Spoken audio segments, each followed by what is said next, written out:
Boa noite. Aqui é o professor Anderson Barbalho, trazendo um assunto muito importante para vocês em o nosso noticiário biológico. Obesidade cresce no mundo moderno e nos países desenvolvidos o número de obesos se torna alarmante. Um dos maiores problemas dessa doença é a diabetes. Acompanhe no nosso noticiário biológico com o professor Anderson Barbalho E Beatriz Morgantini. Fala, BioVibes! Olha aí, voltamos, tá? Então isso foi só para quebrar. É Anderson Barbalho e Biobiologia. Agora falando para vocês sobre... Não é Biobiologia não? Não é Biobiologia não? Falando para vocês de um assunto muito interessante. A gente brincou e brincamos com coisa séria. Pessoal, deixando a brincadeira de lado que a gente usa para iniciar nossas aulas, o que você tem que prestar atenção? Realmente a obesidade hoje é o mal do século. Nós temos países desenvolvidos como Estados Unidos, Brasil e boa parte da Europa que passam hoje por uma epidemia de obesidades. E não é apenas o desconforto corporal, não é apenas o sobrepeso sobre as articulações, não são apenas os problemas cardíacos que vêm aumentando na população. Também nós vimos aí pós-Covid o número de pessoas obesas sofrendo muito pós-pandemia e muitos infelizmente faleceram, além também de problemas renais que estão crescendo muito nessa população, principalmente por esses dois pilares, hipertensão e obesidade. Então, na aula de hoje, BioVibes, a gente vai falar do sistema que está intimamente ligado a essas ações, que é o sistema endócrino. Um dos assuntos mais importantes na sua prova do Enem e que também está ligado naquela ideia do Enem. O Enem sempre quer trazer um problema aonde você, candidato, consiga entender na alternativa qual é a melhor resposta para solucionar aquele problema que foi exposto para vocês. Então pense que a prova do Enem não é uma prova que pede que você decore conceitos, é uma prova que ela quer que você pegue esses conceitos e saiba aplicar. Então endócrino não é interessante você só decorar o nome dos hormônios, é entender qual a finalidade deles e quais as consequências que estão geradas. Então bora lá para a nossa aula de sistema endócrino e a partir da aula de hoje vocês vão acompanhar o processo e entender esse mecanismo, tá? Então olha só. Olha aqui para o nosso slide. Você vai ver que o sistema endócrino é formado por glândulas endócrinas. O que é glândula endócrina? É uma glândula que ela não tem um canal de secreção. Significa dizer que o quê? São células, normalmente um conjunto de células, que tem a capacidade de secretar substâncias. E essas substâncias são secretadas por difusão para outras células ou na corrente sanguínea, tá certo? Já aquelas glândulas que têm um canal de secreção, nós chamamos de glândulas exócrinas, como as sudoríparas, por exemplo. Então, nós temos aqui as principais glândulas do nosso corpo. O hipotálamo, passei, BioVibes, voltando aqui para chamar a atenção para vocês. Nós temos aqui o hipotálamo, que é a glândula mestra, né? Hipotálamo junto com a hipófise, que é a glândula mestra, tá? O hipotálamo é o centro de controle, todas as informações sensoriais do meio externo são coletadas pelo sistema nervoso e encaminhadas para o hipotálamo. E o hipotálamo ativa a hipófise. E essa hipófise vai ser responsável por ativar tireoides e paratireoides, pâncreas, testículos e ovários, além das glândulas adrenais, e nós temos tecidos corporais que também têm a capacidade de realizar a produção de hormônios. Então vamos lá. Primeiro ponto que eu quero falar com vocês, BioVibes, antes de chamar a atenção da hipófise. O que são hormônios? Hormônios são moléculas químicas liberadas em quantidades mínimas, chamadas de picogramas, e essas moléculas têm duas origens, na realidade três para ser mais exatos. Elas podem ser de origem proteica, e as moléculas de origem proteica, o que vão acontecer com elas? Elas não entram na célula do órgão-alvo. O hormônio é uma molécula que vai ser lançado na corrente sanguínea e vai agir sobre um órgão-alvo, tá? Que contém células com receptores para aqueles hormônios. Então, o que acontece? Quando essa glândula libera o hormônio na corrente sanguínea, ele vai chegar na célula-alvo que tem o receptor. E assim, confere a reação química e ativa aquela célula para realizar o papel que o hormônio foi responsável por estimular. Então, os hormônios proteicos são moléculas grandes, elas não entram dentro da célula. Ela ativa receptores que desencadeiam dentro do citoplasma respostas celulares, ou seja, ativação de segundos mensageiros, ativação de organelas, entre outras ações. Nós temos também hormônios de origem lipídica, os esteroides, que são derivados de colesterol, que são normalmente os hormônios sexuais, os hormônios sexuais das glândulas suprarrenais e também das gônadas, testículos e ovários. Esses hormônios, eles por terem essa origem de colesterol, eles têm a capacidade de interagir com os fosfolipídios da membrana e entrar, passam pelo citoplasma, passam pela membrana nuclear e vão agir sobre o gene, ativando os genes das células. E por isso tem a resposta mais eficiente.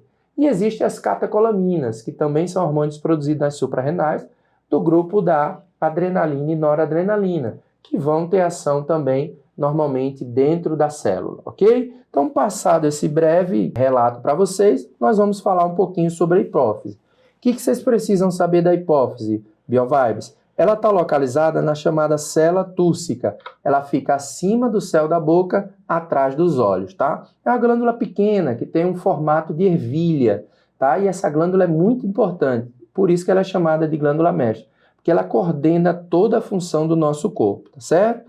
Essa glândulazinha, pessoal, ela vai ser dividida em duas porções. Olha aqui para mim, presta bem atenção, BioVibes. Nós temos a adenohipófise, que está virado para os seus olhos, região anterior. Olha para mim, Bia. Então vamos gravar. Adenohipófise virada para a região anterior. A adenohipófise, ela produz, armazena e secreta hormônios. Então ela está aqui atrás dos seus olhos, acima do céu da boca, e essa glândulazinha é dividida em duas partes. Qual a primeira parte, Bia? Adenohipófise. Ela produz, armazena e secreta. Tem que gravar isso, Bia, muito importante. Então, ela produz hormônios que são chamados de hormônios tróficos. São os hormônios que agem sobre outras glândulas, sobre outras estruturas do corpo, estimulando a sua ação. Então, nós temos como órgão-alvo da adenohipófise a liberação de hormônios como a prolactina, que vai agir sobre as glândulas mamárias, estimulando a produção de leite. Então, nas mulheres, quando estão grávidas, amamentando, né, próxima ao período parto e pós-parto, você tem esse período de lactogênese, e nos homens a prolactina tem uma ligação com fatores de controle da testosterona, controle do estresse, libido, normalmente tem esses papéis. Nós temos a somatotropina, que é conhecida como GH, hormônio de crescimento, age nos músculos e ossos promovendo o crescimento. Nós temos também o TSH, que é o tireoide estimulante, que vai agir na glândula tireoide, localizada aqui na nossa região do pescoço, na região cervical, que está ligado à produção do hormônio T3 e T4, que controlam o metabolismo corporal, certo? Nós temos também o hormônio ACTH, adreno, de adrenal, cortico. Em biologia, corticocórtex é sempre a porção externa, tá? E medula é a porção interna de um órgão. Então, adrenocortico é o hormônio que age na porção do córtex da suprarrenal. Então, no córtex da suprarrenal, ele vai agir estimulando a produção de diversos hormônios que estão ligados ao controle hídrico, entre outras funções que a gente vai citar. E, por último, os gonadotróficos, FSH e LH, que vão agir em testículo e ovário, estimulando seu desenvolvimento. O outro ponto, Bia, que eu queria falar com você, é que não pode confundir o outro ponto que eu queria falar com você e chamar a atenção, Bia, não pode esquecer, que na porção de trás da glândula nós temos a chamada neurohipófise. Essa neurohipófise, Bia, ela não produz hormônio. Então essa diferença tem que ficar bem clara. A adeno produz, armazena e libera. E a neurohipófise só armazena e secreta. E aonde vem os hormônios da neurohipófise, Bia? Do hipotálamo. É o hipotálamo que produz e joga para a neurohipófise. Quais são os hormônios? Nós temos 2 hormônios, que agora, nesse momento, eu vou mostrar para vocês. Fala baixinho, do lado de Bia, aqui, eu vou dar um abraço. Dá um abraço, Bia. Ai, como é bom abraçar o pai, ai, como é bom abraçar a filha. Por quê? O abraço aqui, na realidade, era para estar a mãe, mas a mãe não gosta de aparecer nas câmeras, tá, pessoal? Então, a finalidade da ocitocina, para você gravar e não esquecer, ele é o hormônio que está dito aí, que ele é responsável pela ejeção do leite. Prolactina produz, ocitocina contrai a musculatura das glândulas mamárias, promovendo a ejeção do leite. Galera, só que a ocitocina foi descoberta que é o hormônio do carinho materno, é o que faz o bebê se aconchegar no colo da mãe. A ocitocina é o hormônio do bem-estar. Quando a gente abraça uma pessoa que a gente ama, quando a gente encontra um colega, aquele amigo da escola, sai aí agora, dá uma pausa no seu vídeo BioVibes, vai aí abraçar alguém que você ama. Isso faz liberar a ocitocina, é bem-estar, é BioVibes, é natureza, é bem-estar, é amor, Bia. Tá? Então, Bia Biologia também me ama. Então, por isso que ela está liberando a ocitocina aqui no estúdio para todo mundo. Então, essa ocitocina vai estar responsável por contrair a musculatura lisa das glândulas mamárias e promover a ejeção do leite. Além disso, ele estimula a contração no período parto e a cabecinha do bebê que está virado para a região vaginal vai ficar batendo no colo do útero. A cabecinha do bebê funciona como um bate-estaca, para que ele possa promover a dilatação e assim a abertura e o canal do parto possa ser evidente. Então, a ocitocina, contração da musculatura uterina no parto, contração da musculatura lisa das glândulas mamárias, ejeção do leite e também paz e amor, alegria, ocitocina para todos nós, né, Bia? E por último, nós temos o ADH, que também pode aparecer na sua prova como vasopressina. Ele age lá nos rins, especificamente nos néfrons, promovendo a reabsorção. É um economizador de água. Então vamos lá falar de glândulas específicas. Tireoide, pessoal. Tireoide é uma glândula muito importante, que está ligada a um distúrbio que vocês conhecem muito bem, que é chamado de bócio. Então eu posso ter o bócio, que é o crescimento exagerado da glândula, tá? Eu também posso ter o bócio exoftálmico, tá? Que é quando os olhos estão saltando do glóbulo ocular. Então, que ponto eu quero chamar a atenção? A tireoide ela vai produzir os hormônios T3 e T4, triiodotironina e tiroxina. São dois hormônios fabricados a partir do iodo, por isso que é importante iodo na alimentação e na nossa vem do sal, certo? Então esses hormônios eles vão fazer com que as células queimem glicose. Queimando glicose, como consequência, elas vão produzir calor, ou seja, produzir ATP, produzir energia e como consequência calor que mantém seu corpo ativo. Se eu tenho energia, eu tenho como crescer, eu tenho como correr, eu tenho como o coração bater, eu tenho como o pulmão funcionar. Então esse hormônio é responsável diretamente pela relação energética do seu corpo, tá certo? Além da tireoide, eu tenho por trás dela 4 pontinhos, chamada de paratireoide, que estão ligados ao controle do mecanismo de cálcio. O cálcio é muito importante, formação de ossos e dentes, contração muscular, condução nervosa, liberação de neurotransmissores. Então, nós precisamos sempre ter cálcio no nosso corpo. E a glândula que armazena que coordena, o armazenamento desse cálcio, que fica nos ossos, são as chamadas paratireoides. Além das paratireoides, descendo aí no nosso corpo, nós chegamos nas adrenais, que estão acima dos rins, são glândulas em formato triangular, dividida em 2 formas, córtex, porção externa, e medula, porção interna, tá certo? Qual a característica das adrenais? As adrenais elas têm uma função bem interessante que eu vou discorrer para vocês aqui nessa imagem.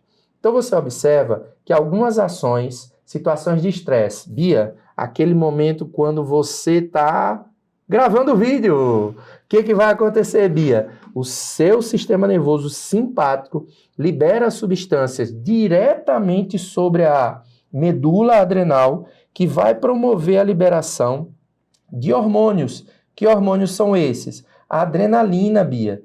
Então, você tem, por estimulação do sistema nervoso simpático, a ação da medula adrenal que libera adrenalina. A adrenalina faz o quê? Ela prepara o nosso corpo para uma situação de perigo, pessoal. Bia, é no tobogã, é no toboágua, no brinquedo, na roda gigante, quando um cachorro vem em cima da gente, ou quando você encontra o amor da sua vida, hein, Bia? Que sou eu, é lógico, Bia. Ai, ai, ai. Então, o que acontece? Essa resposta de curta duração pela adrenalina, ela promove quebra de glicogênio, que é um açúcar de reserva que nós temos, pessoal, para liberar açúcar para as células. Já que a gente está em uma situação de perigo ou fuga, as células precisam de energia. Aumento da pressão sanguínea, porque estimula a circulação, o coração bate mais rápido, joga mais sangue.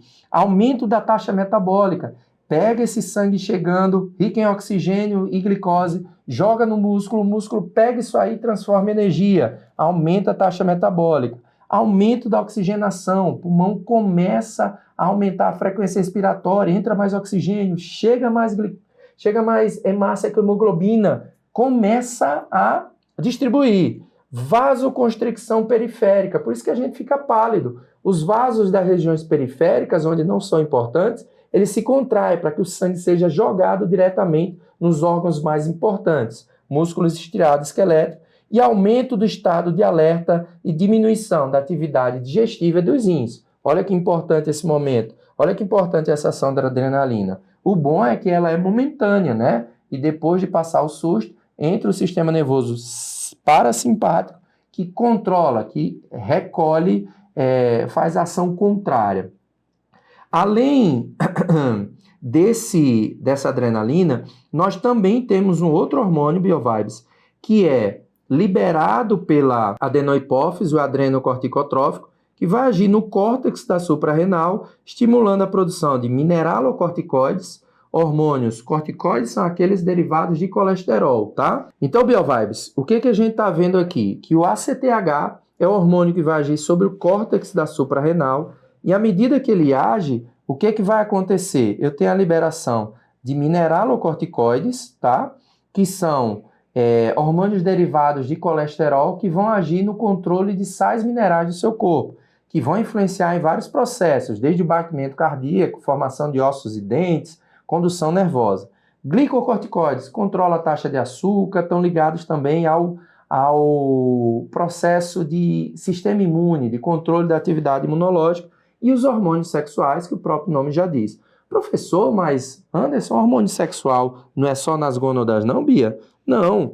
Vocês, mulheres, também produzem um pouco de testosterona. E nós, homens, podemos produzir um pouco também de hormônios contrários, através dessas glândulas suprarrenais. Então, voltando para cá. Quais são os efeitos dos mineralocorticoides, Bia? Ele retém sódio e água nos rins. Então, é um mecanismo de fazer com que a gente evite a desidratação, tá? Junto com a ADH, são mecanismos que agem nos rins, controlando a reabsorção de substâncias úteis ao nosso corpo. E estão ligados, dessa forma, ao aumento do volume e da pressão arterial. Então, Biovibes, o mineralocorticoide é muito importante no processo de retenção de sódio, tá? Como vocês estão vendo aqui, e água nos rins. E aumento do volume, por consequência, e da pressão do sangue. Significa dizer o quê? Se eu jogo mais sódio para o sangue fica mais concentrado e puxa a água das células para dentro da corrente sanguínea. Desse jeito eu aumento o volume. Então, se eu não quero ter esse efeito, eu deixo esses sais minerais saírem na urina. Então, esse mecanismo é controlado pelos rins, tá certo? E isso pode gerar aumento ou diminuição na pressão renal. Por exemplo, se você pegar aí um familiar seu que tem pressão alta, um dos primeiros medicamentos que eles vão usar são medicamentos diuréticos, que agem lá no rim, estimulando a liberação de água. Então, é mais fácil jogar água para fora do corpo, eu diminuo o volume dentro do sangue de água, por consequência, diminuo a pressão. E aí depois eu uso outras medicações que controlam essa quantidade de sais que interferem no mecanismo.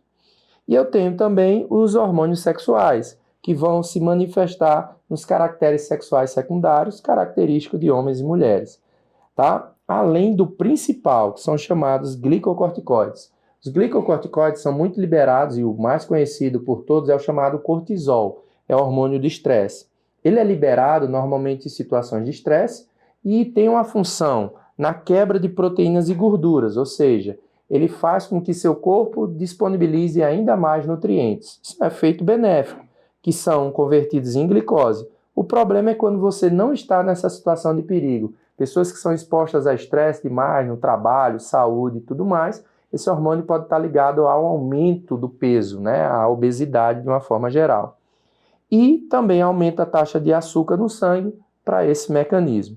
Qual é um efeito característico? Você já deve ter tomado os famosos corticoides, prednisolona, dexametasona, entre outros, que são substâncias sintéticas produzidas em laboratório que têm a mesma função desse remédio, desse cortisol natural. Qual é a função dele? Ele diminui a resposta inflamatória, diminui a atividade imunológica. Então, às vezes você está com a inflamação na garganta, aquela dor, aquele incômodo, essa medicação a gente toma para diminuir a resposta inflamatória que é desencadeada por células de defesa.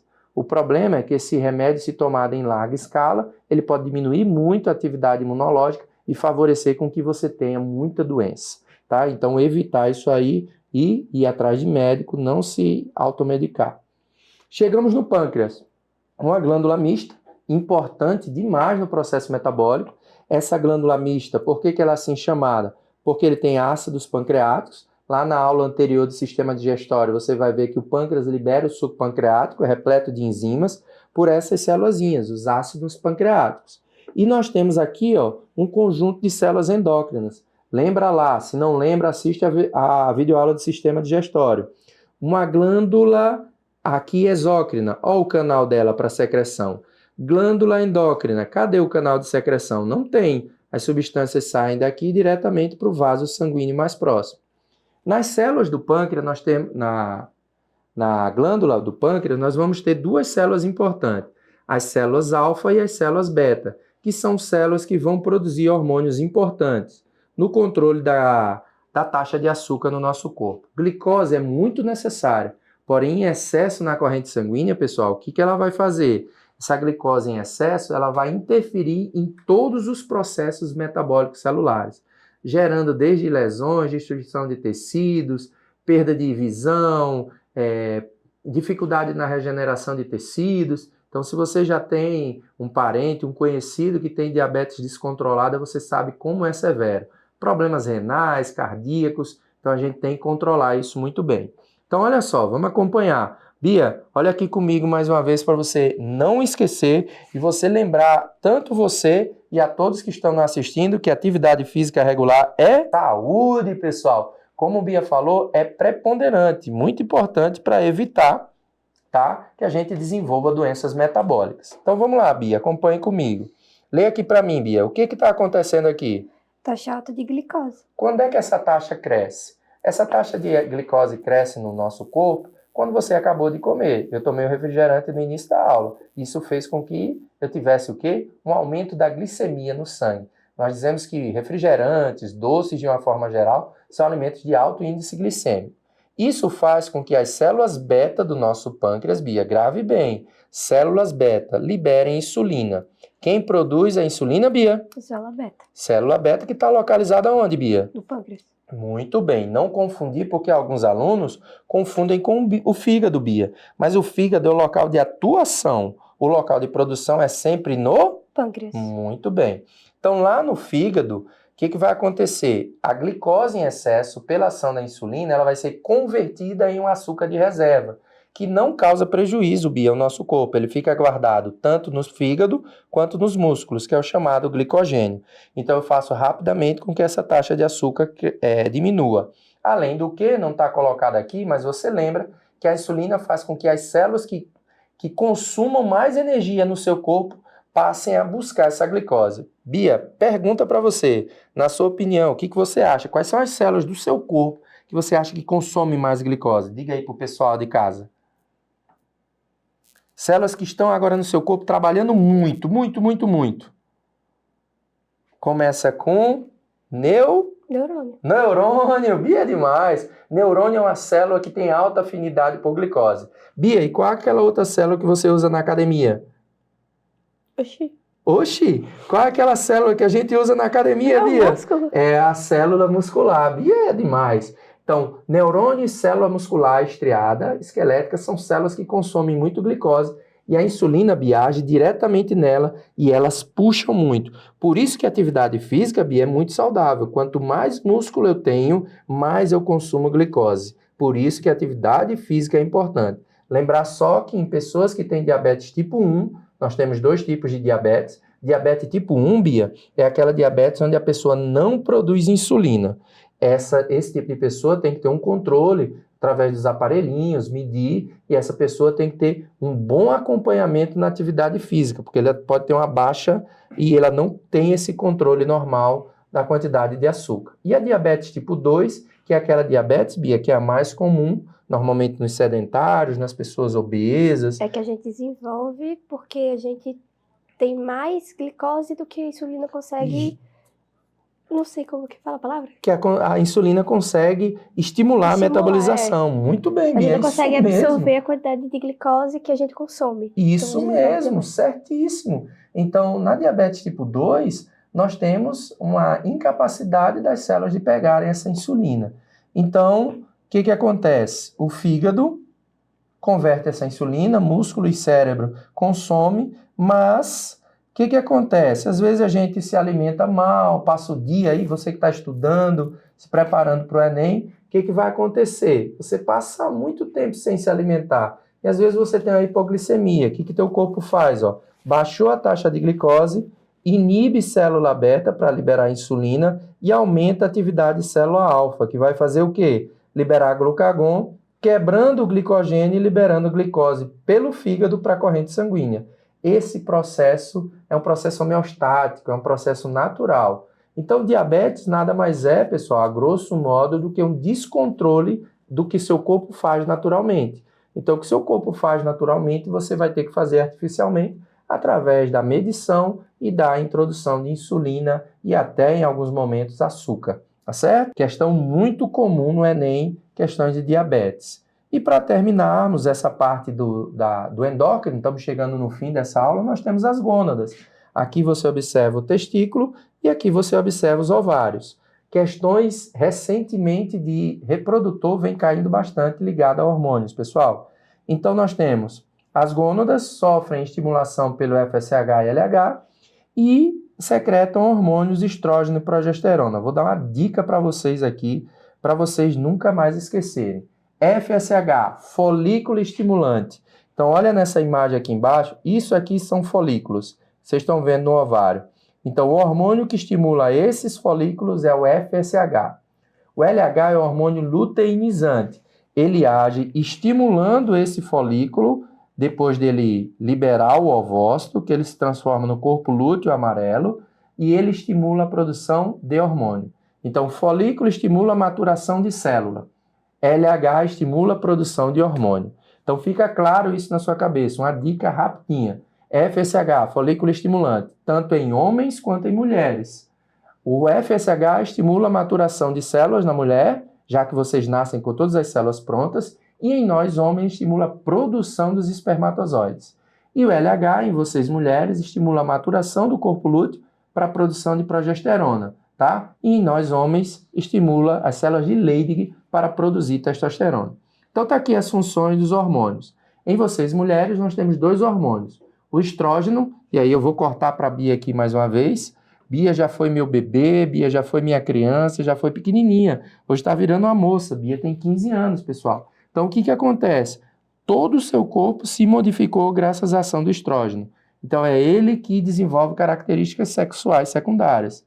Seios, quadril, desenvolvimento de genitália. E em nós, meninos, vocês começam por volta de 8 anos e vai estar terminando esse primeiro período dos ciclos do início da maturação sexual por volta dos 13 anos.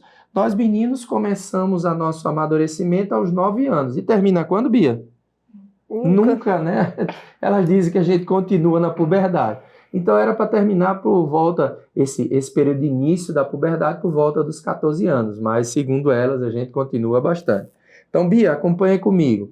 O estrógeno, ele está ligado a uma proteção cardíaca. O estrógeno regula a produção de colesterol no fígado. Está ligado a uma força óssea e aumento da densidade. Está ligado a um anti-envelhecimento da pele. Está ligado no seu cérebro a controle da temperatura, função de memória e ajuste de libido. Lembre-se, libido é desejo sexual. Nos seios, aumenta o volume e está ligado à função de amamentação. Nos ovários, maturação e estimulação de produção de células. E no útero, preparação da gravidez. Principalmente, a estrógeno inicia essa maturação e a progesterona mantém. Em nós, homens, nós temos o quê? Aqui o testículo, onde nós temos o FSH estimulando a produção de espermatozoide e o LH estimulando a produção de testosterona pelas células de Leydig. E a testosterona, Beatriz, em nós meninos, ela tem uma função bem característica. Você pode lembrar do seu coleguinha na escola, vocês cresceram primeiro, se desenvolveram, eles eram pequenininhos, com aquela voz que falhava, dizia... Os meninos aí sabem o que a gente passava. E depois a gente aparece com essa voz enorme, característica. Oi, Bia! Né? Então, o que acontece, pessoal? Isso é ação da testosterona, que em nós é depois. E ela vai fazer o quê? Agir sobre o cérebro, modificando aquele menino que queria mais brincar de carrinho, bola, começa a se interessar pelas meninas. Nós temos também a ação sobre os ossos, crescimento, estabilidade, desenvolvimento. Nós temos ação sobre o músculo, promove o crescimento do músculo, tanto é que muitas pessoas erroneamente usam essa testosterona como anabolizante externo, causa muito prejuízo. No corpo, crescimento dos pelos, região da axila, barba e também das genitálias. E nas genitálias, crescimento, desenvolvimento do pênis, desenvolvimento do testículo, tá? No sangue, aumento das células vermelhas. Por quê? Porque se eu estou crescendo, eu preciso de mais energia, maior aporte de oxigênio. Então, pessoal, o que é interessante? Na prova do Enem, nos últimos anos, apareceram questões de gráficos ligados a esse mecanismo de controle hormonal. Então, presta atenção que nós vamos fazer uma questão agora sobre isso. Aqui agora, Bia vai participar mais uma vez e vai ler uma questão do Enem de 2020 para que a gente possa responder e sanar todas as suas dúvidas no processo. Vai lá, Bia! Oi, gente, eu vou ler a questão do Enem de 2020. Em 2002, foi publicado um artigo científico que relacionava a alteração na produção de hormônios sexuais de sapos machos expostos à atrazina, um herbicida com desenvolvimento anômalo de seus caracteres sexuais primários e secundários. Entre os animais sujeitos à contaminação, observaram-se casos de hermafroditismo e desmasculinização da laringe. O estudo em questão comparou a concentração de um hormônio específico no sangue de machos expostos ao agrotóxico com a de outros machos e fêmeas que não foram controles. Os resultados podem ser vistos na figura. Com base nas informações do texto, qual é o hormônio cujas concentrações estão representadas na figura? A. Estrogênio. B. Feromônio. C. Testosterona. D. Somatotrofina. D. Hormônio folículo estimulante. Ele falou que em sapos machos expostos a uma determinada substância presente no herbicida, teve um desenvolvimento anormal dos caracteres sexuais primários e secundários. Primários têm a ver com o desenvolvimento dos órgãos de uma forma geral, produção de células reprodutivas, e secundários, masculinização do corpo do animal.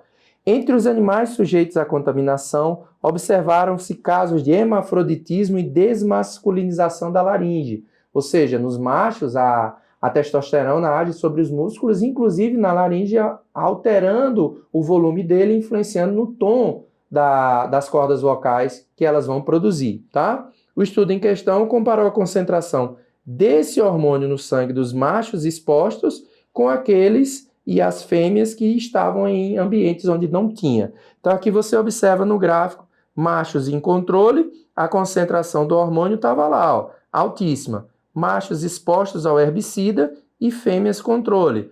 A fêmea ela vai ter uma produção baixa, já que é um hormônio masculinizante, igual ao macho que foi exposto ao herbicida, que neutralizou a produção do seu hormônio masculino, que a gente observa deveria ser muito próximo ao que a gente encontrou nos machos de controle. Então, qual é o hormônio masculino que desenvolve essas características? Facilmente letra C, né, Biovibes? Então, nós temos estrogênio como hormônio feminino. Feromônios são substâncias ligadas à atratividade sexual, somatotrofina ou GH, hormônio de crescimento, e FSH tem homens e mulheres, machos e fêmeas, está ligado a como que eu disse? Está ligado à estimulação da produção, maturação do folículo ovariano e produção dos espermatozoides. Valeu, Biovibes, bons estudos, e com vocês agora o recadinho de Bia. Se inscreva no canal, ative o sininho para não perder nenhum vídeo que a gente postar, dê like, senão não passa.